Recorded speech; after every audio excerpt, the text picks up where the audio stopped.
And instead of seeing an apostille, there was a rejection letter. And I just sat there staring at it like, what do you mean rejected? I read it again. Then I read it a third time because surely there had to be a misunderstanding. But nope. What's up, Notary Gang? If you're new here, welcome. My name is Stephanie McAfee with Stephanie's Notarial Services. Hit that subscribe button and turn on those notification bells so you never miss a video. Have you ever opened up a piece of mail and instantly felt your stomach drop?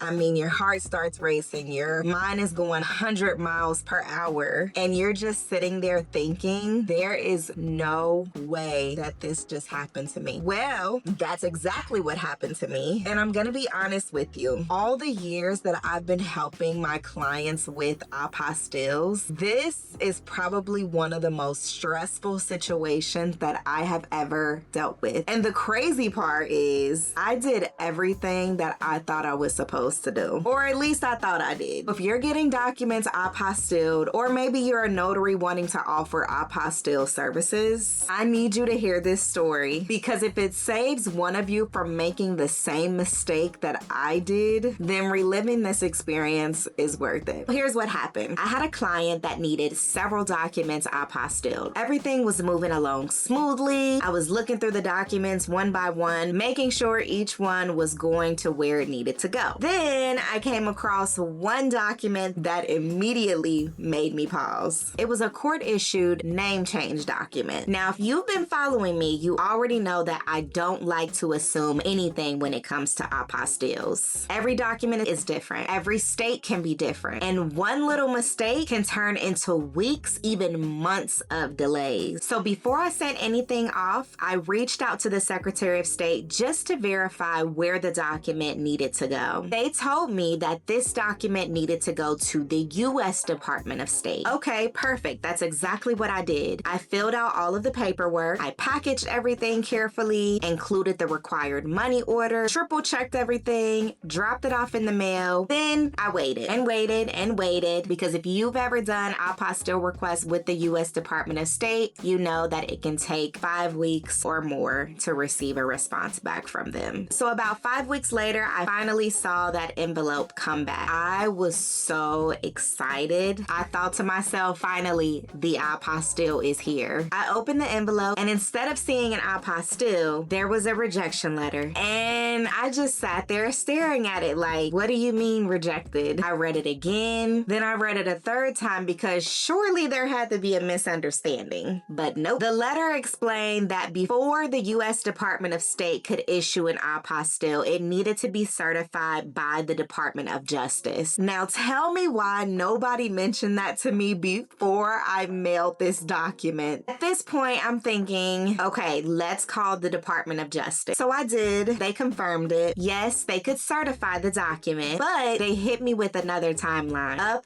to 6 weeks. 6 weeks. I'm sitting there doing the math in my head because we already had waited 5 weeks for the U.S. Department of State to send the document back to me. Now we're gonna have to wait an additional 6 weeks for the Department of Justice to certify the document. Then after that, guess where it has to go? Right back to the U.S. Department of State, which could take another 5 weeks, maybe even longer. At that moment, I honestly did not know what to think, because here's what I was thinking about. My clients, they were in the middle of trying to close on a house. Their realtor was already putting pressure on them because they needed those documents. So while I'm sitting here looking at my rejection letter, I'm not even thinking about myself anymore. I'm thinking, oh my goodness, I have to reach out to my clients. Let me tell you something, that is probably the hardest part about owning a business. Having to make those phone calls or send out emails when the news is just not good. Nobody enjoys that. I know for certain I don't. But here's something that I learned. When something goes wrong, your clients don't just remember what happened. They remember how you handled it. So I emailed them, I explained everything. I didn't sugarcoat it, and I didn't make any excuses. I told them exactly what the rejection letter said. I explained what the next steps were. I answered every single question they had. And then I asked them, what can I do to help? Because at the end of the day, that's what customer service is really about. Now, here's another part that really frustrated me? When you send documents to the U.S. Department of State, it's $20 per document to have the documents authenticated or apostilled. I sent 2 documents, so that's a total of $40. Even though they rejected my request, I never got my money back. So now I'm out of $40. The documents still didn't get apostilled, and we've lost over 5 weeks. Was I frustrated? Absolutely. But getting upset wasn't gonna solve anything. So I focused on what I could actually control. I wanted my clients to know that I genuinely cared. Even though I completed the work that I was hired to do, I still felt terrible that this happened. That's just who I am. Sometimes I probably care a little too much. So I decided to give them a discount on my services. I didn't have to, and nobody asked me to. I just wanted them to know that I was standing with them through the process. Thankfully, every other document in their package was translated and apostilled successfully. So it wasn't a total disaster. But I can honestly say this experience completely changed the way that I handle apostille requests. Now, before I give someone a timeline, I slow down, I review every document individually, I ask more questions, and I verify exactly what agency has jurisdiction, because I've learned that not every document follows the same process. That's something that I want every one of you to remember. Just because 2 documents are going to the same country doesn't mean that they have the same exact process. One document can have a completely different requirement than the other document. If there's one lesson that I want you to take away from this video, it's this: never assume, verify everything before you promise a timeline. Trust me, it'll save you and your clients a whole lot of stress. And honestly, even though this is one of the toughest situations that I've dealt with, I'm thankful it happened, because it made me a better apostille facilitator. It made me ask better questions, it made me improve my process, and it reminded me that people don't expect you to be perfect. They expect you to be honest, they expect you to communicate, and they expect you to care. And if you've ever had something like this happen to you, let me know down in the comments, because I know I'm not the only one who's learned this the hard way. If this video helped you, don't forget to like, subscribe to the channel, and share it with someone who needs to hear it. And I'll see you in the next video. Bye.